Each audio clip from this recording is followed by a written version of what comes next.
Assalamualaikum warahmatullahi wabarakatuh. Kami dari kelompok 8 akan mempresentasikan mengenai perang salib. Langsung saja untuk materi pertama, yaitu timbulnya perang salib dan faktor-faktor terjadinya perang salib. Perang salib adalah perang keagamaan yang terjadi sekitar 2 abad, antara tahun 1096 sampai 1291 Masehi, sebagai reaksi umat Kristen di Eropa terhadap Islam di Asia yang dianggap sebagai pihak penyerang. Karena sejak tahun 632 Masehi, ketika masa Khalifah Abu Bakar, kota-kota penting Kristen diduduki oleh Islam seperti Palestina, Mesir, Syria, Spanyol, dan lainnya. Mengapa disebut perang salib? Karena salib digunakan sebagai simbol pemersatu mereka untuk menunjukkan bahwa perang itu suci, untuk membebaskan Baitul Maqdis dari tangan umat Islam. Faktor-faktor penyebab terjadinya perang salib. Yang pertama, faktor agama. Sejak dinasti Saljuk merebut Baitul Maqdis dari dinasti Fatimiyah, umat Kristen merasa tidak bebas beribadah karena mereka diperlakukan jelek oleh orang-orang Turki Saljuk. Berbeda ketika mereka wilayahnya dikuasai oleh pemimpin-pemimpin sebelumnya. Salah satunya dialami oleh Peter Amins dan langsung mengadukannya kepada Paus Urbanus II untuk melakukan perang suci. Sementara dia memprovokasi umat Kristen dari kalangan raja Eropa, bangsawan, dan rakyat jelata, sehingga diadakanlah kongres di Clermont, Prancis pada tahun 1095. Paus Urbanus II mengatakan bagi yang perang, harta, benda, keluarga akan dilindungi, dosa-dosanya diampuni, mati suci, dan langsung masuk surga. Yang kedua, faktor politik. Kekalahan Bizantium dan jatuhnya Asia Kecil ke dinasti Saljuk mendorong Kaisar Alexius I Komnenos bekerja sama dengan Paus Urbanus II dalam mengembalikan wilayah pendudukan dinasti Saljuk dengan harapan dapat mempersatukan gereja Yunani dan Roma. Paus di sini kedudukannya sangat tinggi. Dia dapat menjatuhkan sanksi kepada raja-raja yang membangkang terhadap perintahnya. Di lain pihak, ketika itu umat Islam sedang berada dalam masa kelemahan, sehingga umat-umat Kristen mampu melaksanakan perang dan berani melaksanakan perang. Bani Saljuk di Asia Kecil pecah, sehingga terjadi pertentangan segitiga antara dinasti Abbasiyah di Baghdad, Umayyah di Spanyol, Fatimiyah di Mesir, karena masing-masing dari mereka memproklamirkan mereka sebagai khalifah. Dan yang ketiga, dari faktor politik. Permintaan Kaisar Alexius ke Paus Urbanus dan Peter Amin ke Paus Urbanus menimbulkan dua permintaan perang, salah satunya dari kalangan pendeta dan salah satunya dari kalangan kaisar. Dan faktor yang terakhir yaitu faktor sosial ekonomi. Pedagang-pedagang di timur Laut Tengah terutama dari Venezia, Genoa, dan Pisa berambisi menguasai kota dagang di sepanjang pantai timur dan selatan Laut Tengah untuk memperluas jaringan dagang. Untuk itu, mereka rela menanggung dana bagi perang salib dengan maksud menjadikan wilayah-wilayah kekuasaannya sebagai pusat perdagangan bila Kristen Eropa mengalami kemenangan. Sementara di lain pihak, rakyat-rakyat jelata merasa tertindas, terhina karena perlakuan tuan tanah yang sewenang-wenang. Tunduk kepada tuan tanah itu sangat diharuskan. Pajak yang memberatkan mereka sehingga ketika mereka dimobilisir oleh pihak-pihak gereja untuk berperang, mereka sangat berambisi. Untuk tahap-tahap perang salib, di sini dirinci menjadi 3 tahap. Yang pertama, tahap 1, periode serangan Kristen antara tahun 1096 sampai 1144 Masehi, terbagi ke dalam 2 gerakan, yaitu gerakan rakyat jelata dan gerakan ekspedisi militer. Tahap yang kedua yaitu periode serangan Islam antara tahun 1144 sampai 1193 Masehi. Ambisi untuk merebut kembali kekuasaan wilayah Islam oleh Imaduddin Zangki, Nuruddin Zangki, dan Salahuddin Yusuf al-Ayyubi. Untuk periode yang ketiga yaitu masa kehancuran karena adanya ambisi politik untuk memperoleh kekuasaan dan sesuatu yang bersifat materialistik daripada agama. Dalam periode ini muncul pahlawan wanita dari karangan Islam, yaitu Syajar Ad-Dur yang berhasil menghancurkan pasukan Raja Louis IX dari Prancis sekaligus menangkap Raja Louis IX tersebut. Bukan hanya itu, dia dikenal sebagai yang mampu menunjukkan kebesaran umat Islam dengan membebaskan Raja Louis IX dan mengembalikannya kepada negara asalnya, yaitu Prancis. Untuk pembahasan selanjutnya akan disampaikan oleh rekan saya. Wassalamualaikum warahmatullahi wabarakatuh. Assalamualaikum warahmatullahi wabarakatuh. Saya akan menerangkan bagian C, yaitu tentang serangan Kristen dalam Perang Salib 1096 sampai 1144 Masehi. Nah, pada periode serangan Kristen ini dibagi kepada dua tahap. Tahap pertama disebut gerakan gerombol rakyat jelata yang tidak memiliki kemampuan berperang, tak disiplin, dan tidak memiliki persiapan yang matang. Hal itu terjadi karena mereka tersusul oleh api kemarahan dan kebencian terhadap umat Islam pada waktu diadakan kongres pertama di Clouan, Prancis tahun 1095 Masehi.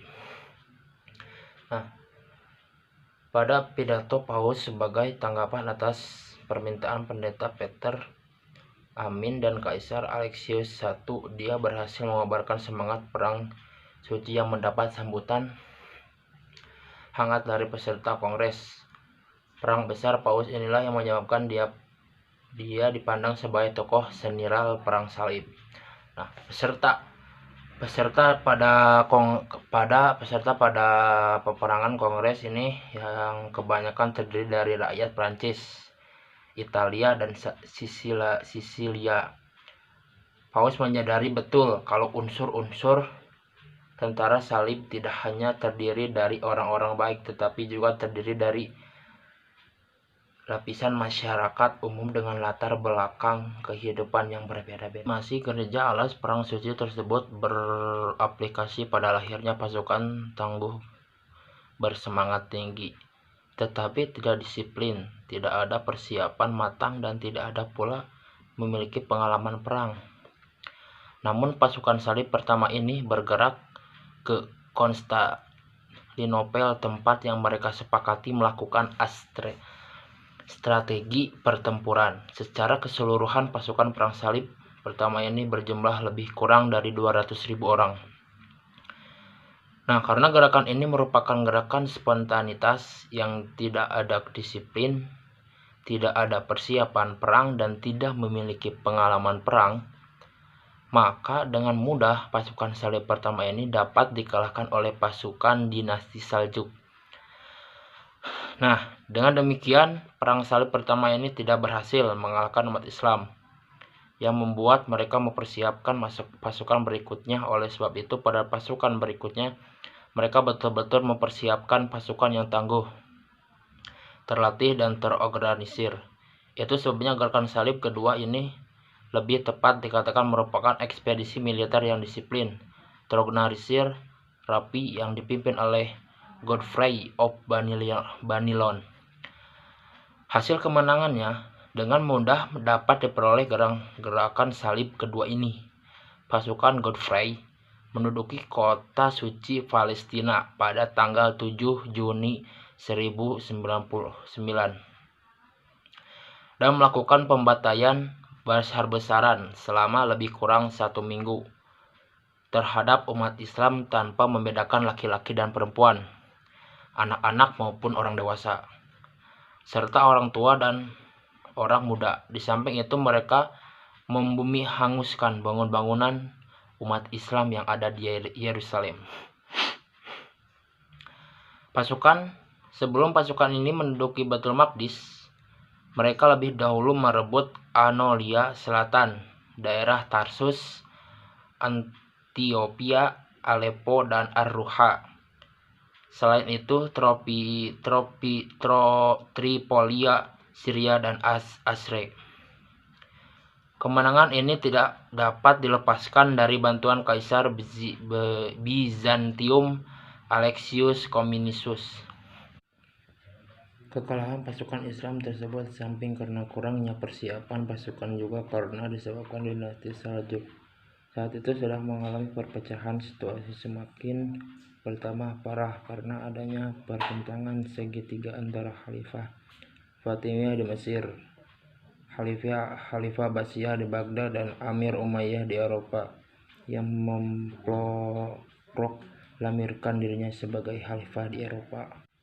Sekian pemaparan dari saya, yaitu di bagian C yaitu serangan Kristen dalam Perang Salib 1096 sampai 1144 Masehi. Wassalamualaikum warahmatullahi wabarakatuh. Assalamualaikum warahmatullahi wabarakatuh. Saya Ahmad Fakih Mujaki. Saya ingin menjelaskan tentang serangan balik Islam dalam Perang Salib. Jadi jatuhnya beberapa wilayah kekuasaan Islam, kalangan pasukan salib membangkitkan kesadaran kaum muslimin untuk menghimpun kekuatan guna menghadapi mereka. Maka di bawah komandan Imanuddin Janki, gubernur Mosul, kaum muslimin bergerak maju membendung serangan pasukan salib sampai mereka berhasil kembali merebut Aleppo dan Edessa dari tangan orang Kristen pada tahun 1144 Masehi. Sayangnya tidak lama setelah itu Imanuddin Janki wafat pada tahun 1146 Masehi sehingga posisinya digantikan oleh putranya Nuruddin Janki. Pasukan Islam selanjutnya dipimpin oleh Salahuddin Al-Ayyubi atau bisa disebut dengan Salahuddin. Dia berhasil membangkitkan semangat umat Islam untuk memerangi kaum salib, sehingga dia pada tahun 1175 Masehi berhasil mendirikan dinasti Ayyubiyah di Mesir di atas runtuhan dinasti Fatimiyah sebelumnya dan dapat membebaskan Baitul Maqdis pada tanggal 2 Oktober 1187 setelah dikuasai oleh orang Kristen selama 88 tahun. Selanjutnya itu Salahuddin Al-Ayyubi memberani pun kepada orang-orang Kristen yang tinggal di kota itu. Hal itu bertolak belakang dari sikap orang-orang Kristen pada waktu mereka merebut kota itu dahulu. Mereka membantai penduduk dengan tidak berperi kemanusiaan. Dengan jatuhnya Yerusalem, maka lonceng gereja yang ada di Masjid Al-Aqsa diganti dengan suara azan, dan yang terpancang di atas gereja besar dalam kota itu diturunkan dan dihancurkan. Keberhasilan kaum muslimin meraih berbagai kemenangan, terutama setelah jatuhnya Yerusalem, membangkitkan kembali semangat kaum salib untuk mengirim ekspedisi yang lebih kuat untuk memerangi umat Islam. Mereka kembali mengirim ekspedisi yang dipimpin oleh raja-raja Eropa yang besar, di antaranya Friedrich I, Kaisar Jerman, dan Barbarossa, Richard I, Raja Inggris, dan Philips II, Raja Prancis. Pasukan ini bergerak pada tahun 1189 Masehi. Adapun ekspedisi kedua yang menempuh jalur laut bertemu di Sisilia. Mereka berada di sana sampai musim dingin berlalu. Karena terjadi kekalahan, akhirnya mereka meninggalkan Silesia secara terpisah. Richard menuju Kerepus dan mendudukinya, kemudian melanjutkan perjalanannya ke Syira. Dari yang dijelaskan di atas dapat diketahui bahwa pasukan salib kali ketiga tidak berhasil merebut Baitul Maqdis dari tangan kaum. Assalamualaikum warahmatullahi wabarakatuh. Perkenalkan, saya Ropia. Saya di sini akan melanjutkan materi dari teman saya, yaitu tentang kesudahan Perang Salib. Tentara salib pada periode ini dipimpin oleh Raja Hermann Fredekil. Tujuan utama mereka untuk membebaskan Baitul Maqdis sebelum mereka ke Palestina. Mereka berusaha merebut Mesir lebih dahulu dengan harapan dapat bantuan dari orang-orang Kristen Kipti pada tahun 1219 Masehi. Mereka berhasil menduduki Dimyat. Raja Mesir pada dinasti Ayyubiyah saat itu adalah Al-Malik Al-Kamil membuat perjanjian dengan Raja Roderick II. Adapun isi perjanjian itu antara lain pertama, Roderick II bersedia melepaskan Dimyat dan Al-Malik Al-Kamil melepaskan Palestina. Kedua, Roderick II menjamin keamanan di Palestina. Ketiga, Roderick II tidak mengirimkan bantuan kepada Kristen di Syria. Dalam perkembangan berikutnya, Palestina dapat direbut kembali oleh kaum muslimin pada tahun 1247 Masehi, di masa pemerintahan Malik al-Saleh. Pengusaha Mesir selanjutnya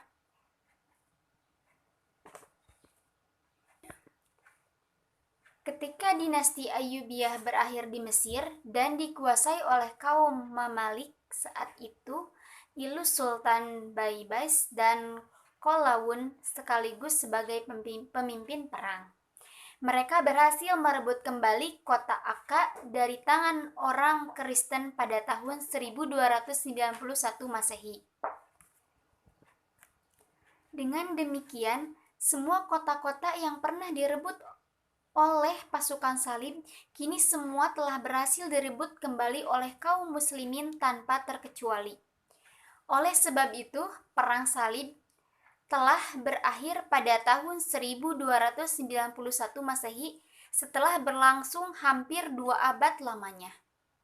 Namun, meskipun pihak Kristen Eropa menderita kekalahan dalam perang salib, mereka telah mendapatkan hikmah yang sangat besar nilainya dari perang salib karena mereka dapat berkenalan dengan peradaban Islam yang sudah maju.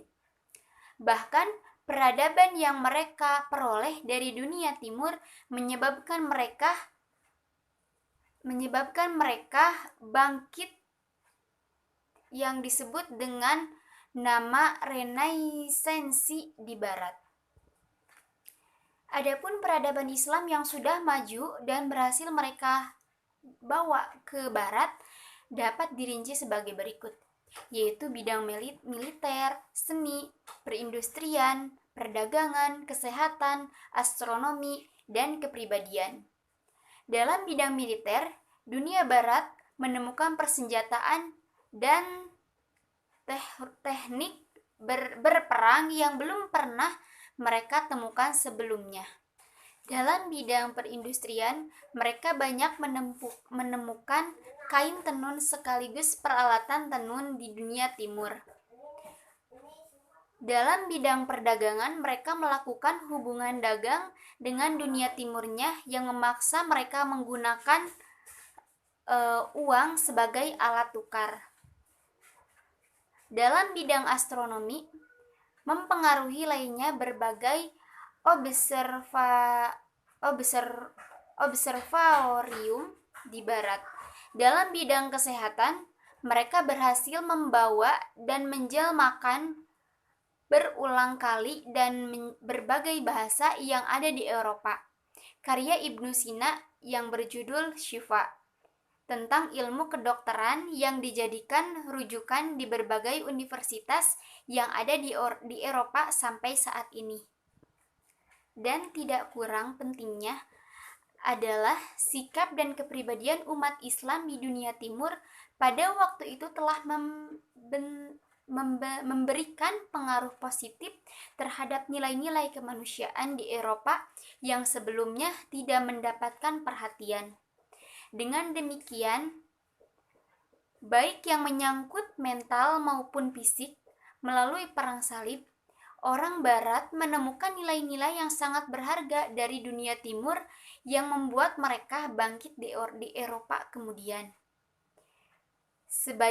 Sebaliknya, adapun yang diperoleh Islam dari perang salib, apalah yang diharapkan dari penjahat, perampok, dan pembunuh kecuali dekandensi.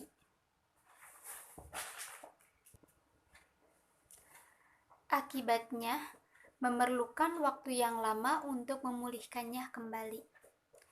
Akibat lain, kemiskinan menimpa dunia Islam, karena seluruh kekayaan negara habis dialokasikan untuk biaya dan kepentingan perang. Demikianlah akhir dari perang salib yang telah memporak-porandakan sendi-sendi kekuatan Islam di dunia timur dan melahirkan Renaissance di dunia barat. Mungkin Cukup sekian presentasi dari kami. Mohon maaf bila banyak kesalahan. Billahi taufik wal hidayah. Wassalamualaikum warahmatullahi wabarakatuh.